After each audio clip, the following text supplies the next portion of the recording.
Bon, depuis lundi, ça se passe à Davos, en Suisse, du 20 au 24 janvier. C'est le Forum économique mondial. Et c'est pas compliqué, là. T'as les super ultra riches qui disent aux politiciens, voici quelles seront les règles du jeu dorénavant. Puis les politiciens, ils disent OK, c'est le même, ça marche. Avec nous, Colin Pratt, qui est chercheur à l'Institut de recherche d'information socio-économique, l'IRIS. Monsieur Pratt, bonjour. Bonjour, M. Dutrisac. Bon, alors, tu sais, je simplifie au maximum, là, mais en même temps, quand Mark Carney dit « si t'es pas à table, t'es le lunch », nous, on n'est pas à table, comme dit David Proulx tantôt, on est donc le lunch.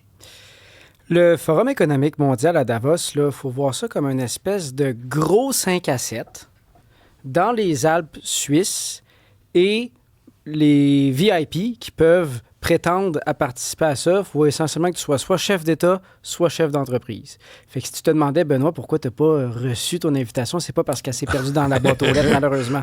J'en ai pas eu pantoute. Mais pourtant, Justin était là avec Katy Perry. Oui, il y a des des gens qui demeurent bien réseautés parce que pour cette élite économique et politique, il ne faut pas sous-estimer l'importance du réseautage, de garder des liens pour que, ultimement, le statu quo triomphe. Hein? C'est ça leurs intérêts. Mais là, on parle plus, Colin, plus de politique à suivre, de règles à suivre que de liens de contact. Ces gens-là, ils sont en contact. Je lisais, Oxfam a sorti un rapport là-dessus. L'ensemble des milliardaires de la planète ont vu leur fortune augmenter de 3 300 milliards de dollars sur la période, 34 % de hausse. Ça dépasse l'entendement. Ça va très bien pour eux. Et la raison pour laquelle ils s'en vont à Davos, notamment, c'est pour s'assurer que ça continue comme ça. C'est-à-dire toujours plus de subventions aux entreprises, toujours plus de crédits d'impôt, toujours moins de réglementation, aucun plan pour mettre fin aux échappatoires fiscaux, aux paradis fiscaux, parce que la fortune de ces milliardaires-là, ils la tiennent essentiellement de leurs entreprises. Ils sont rémunérés sous forme d'actions à titre de dirigeants, de présidents du conseil d'administration. Puis, lorsqu'une entreprise paye à peu près pas d'impôts, à qui ça profite ultimement? À ses actionnaires, à leurs dirigeants qui détiennent une bonne part de c'est la Reaganomics. Tu t'imposes moins d'impôts et là, tout à coup, les entreprises réinvestissent dans les communautés et tout le monde s'enrichit. C'est ça le discours, le vœu pieux des années 80 où on s'est dit qu'on pourrait commencer à diminuer l'impôt des entreprises, diminuer l'impôt des grandes fortunes avec l'espoir que ceux-ci investissent dans l'économie et que ça bénéficie à tout le monde. Or, ce pari, les 40 dernières années, montre que c'est un cuisant échec. Depuis 1985, le taux moyen d'imposition des entreprises à l'échelle mondiale, il est passé de 50 % à 25 %. Alors, c'est quoi les conséquences de ça? C'est Davos. C'est des milliardaires qui accaparent une proportion démesurée de richesse et ce faisant de pouvoir. Lorsque tu concentres autant d'argent, ça se compte en milliers de milliards de dollars, c'est inimaginable. Là, Oxfam donnait l'image, là, ça prendrait 1200 ans de travail pour une infirmière pour toucher ce qu'engrange en une année un chef d'entreprise qui est à Davos aujourd'hui. Donc, ce qui se joue ultimement, c'est une capacité d'influence des élites économiques sur les chefs d'État et cette capacité croît à mesure que croît leur fortune. Mais à quel moment l'influence devient du chantage? Parce que si tu baisses les impôts des grandes entreprises de 50 à 25 %, c'est un manque de revenus pour les États qui fournissent des services. Alors là, le résultat final, c'est l'augmentation de la dette sans arrêt. Augmentation de la dette, déficit du maintien des infrastructures, on en parlait tantôt à votre émission. C'est des vases communicants, là. La fortune ou l'accroissement de la richesse des multimilliardaires est, entre guillemets, inversement proportionnel au bien-être de la population parce que moins pour la population égale plus pour les milliardaires. C'est pas plus compliqué que ça. Là. Mais là, c'est un discours de socialiste, communiste. C'est dangereux, ça, là. Bien, Socialiste, communiste, on peut se rappeler, tu sais, dans les années 80, là, quand on imposait des entreprises à hauteur de 50 %, est-ce qu'on était socialiste? Est-ce que la société américaine était communiste? Je veux dire, aux États-Unis comme au Québec, là, les grandes fortunes, les gens qui engrangeaient des revenus qui dépassaient, grosso modo, en dollars d'aujourd'hui, 2,5 millions de dollars, OK? Le taux d'imposition marginal, ça, c'est le dernier palier d'imposition de tes revenus les plus élevés. Au Québec, par exemple, lorsque un individu faisait 1 dollar de plus que 2,5 millions, il en donnait 83 cents à l'État et il en gardait 17 cents. Aux États-Unis, c'était 90 %. 90 % s'en allait à l'État, 10 cents. Puis ça, c'est dans les années 70, là. C'est du Lesage, c'est du Bourassa, c'est pas des gouvernements, des têtes brûlées de gauche, là. Puis aux États-Unis, c'était la même chose. Or, le pacte qui avait cours à l'époque en termes de régime fiscal où, oui, on peut permettre à des individus fortunés, à des entreprises de performer, de concentrer de la richesse en échange de contribuer aux services publics, au bien commun. Ce pacte-là s'est fissuré à mesure qu'on a pris cette orientation qui est de plaire à l'élite.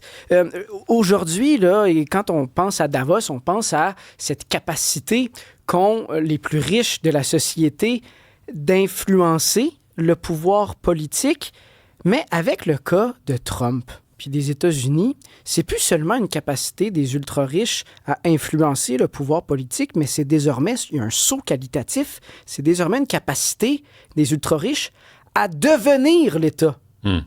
Parce qu'ils sont plus puissants que plusieurs États. Parce que Trump a été élu, puis la première chose qu'il a faite, il a invité son chum Elon Musk au gouvernement. Mais il y a Musk, il y a Jeff Bezos, il y a Warren Buffett, Larry Ellison d'Oracle. Je disais, les 5 plus riches d'entre eux ont grimpé de 114 % entre mars 2020 et novembre 2023 pour atteindre 869 milliards de dollars des individus. Les individus. Puis, à leur défense, c'est plus la règle que l'exception. On a aussi nos cas locaux au Québec, au Canada. Par exemple, on va prendre les deux plus riches au Canada et au Québec. Commençons avec le Canada. C'est la famille Thomson. Ouais. Thomson Reuters. Eux, bon, ils possèdent le Globe and Mail, l'agence de presse Reuters. Ils font dans la technologie de l'information. À l'IRIS, on a découvert que sur une période de 10 ans, là, l'entreprise Thomson Reuters a réussi à transférer, libre d'impôts, 57 milliards de profits au Luxembourg. OK? 57 milliards de profits. Puis ça, c'est juste un paradis fiscal. De profit. Tout est payé, là. Tout est réglé. Net au Luxembourg, libre d'impôts. Ça, c'est un paradis fiscal. Parce que le Luxembourg est transparent, il publie ces informations-là. Évidemment, lorsqu'on envoie des montants aussi faramineux à l'abri du fisc canadien et autres, ultimement, ça bénéficie aux propriétaires, aux actionnaires. Dans ce cas-ci, la famille Thomson. Au Québec, le plus riche, est-ce que je te donne une énigme selon toi, c'est qui le plus... C'est qui?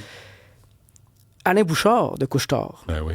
Le magnat des dépanneurs, Alain Bouchard, lui, bon, son entreprise Couche-Tard, elle a envoyé au Luxembourg, un petit peu moins que Thomson Reuters, elle a envoyé 3,2 milliards de profits nets au Luxembourg sur une période d'à peu près 10 ans.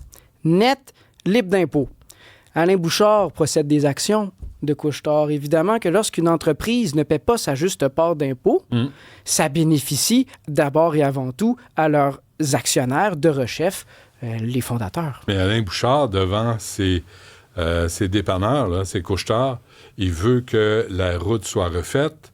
Il veut que ses employés, s'il leur arrive quelque chose, le système les prend en charge pour le système de santé. Il veut des employés qui sont allés à l'école, mais lui, il veut pas payer pour le système d'éducation.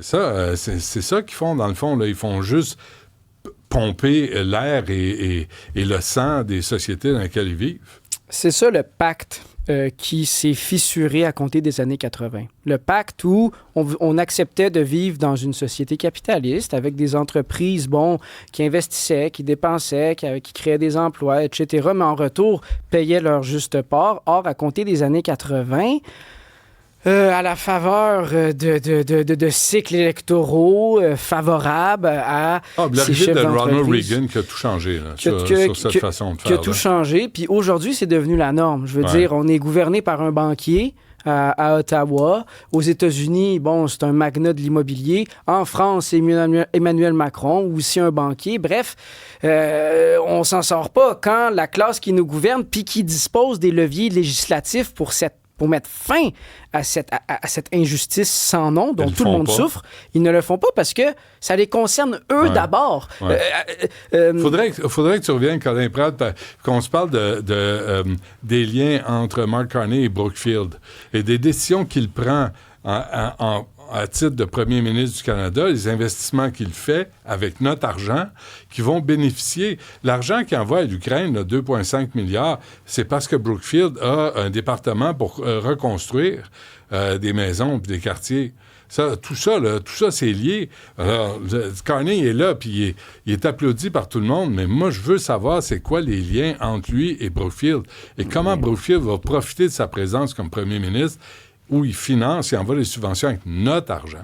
Il y a pour environ 9 milliards de dollars d'actions là, dans Brookfield. Puis on a fait grand cas de son discours hier, mais ultimement, entre les lignes, ce qu'a dit Carney, là, c'est « Le Canada est à vendre, mais plus aux États-Unis. Venez investir, on va vous garantir, on va entretenir... » Vous ne respectez pas les droits de l'homme, c'est comme la Chine, comme le Qatar, c'est pas grave. C'est vrai qu'on a le sentiment d'être à vendre. Et pas cher en plus. Ouais. Bon, Colin Pratt, c'est le fun Davos, hein? C'est le fun de voir ça, les richissimes comme ça. C'est le fun. Puis juste en terminant, là, c'est ce qui est encore plus ironique, c'est que vous avez vu une lettre ouverte qui a été couverte par les différents journaux, des milliardaires, millionnaires qui ont signé une lettre demandant eux-mêmes, exigeant que les États les imposent davantage. Je veux dire, quand ça vient d'eux-mêmes, la famille Trottier, une héritière de celle-ci, Claire Trottier, une Québécoise, très fortunée, elle dit « Moi, venez m'imposer, taxer ma richesse, taxer mon matrimoine. » Bill Gates se demande. Warren Buffett a dit en boutade, il dit « C'est pas normal que le taux d'imposition de ma secrétaire soit plus élevé que le mien. » Je veux dire... c'est ça. Alors, rendez-vous à Davos si vous avez un jet privé seulement. Là, si t'es un pauvre, tu te promènes avec une voiture, là, reste chez vous. Colin Pratt de l'Iris, merci. À la prochaine. Merci, bye.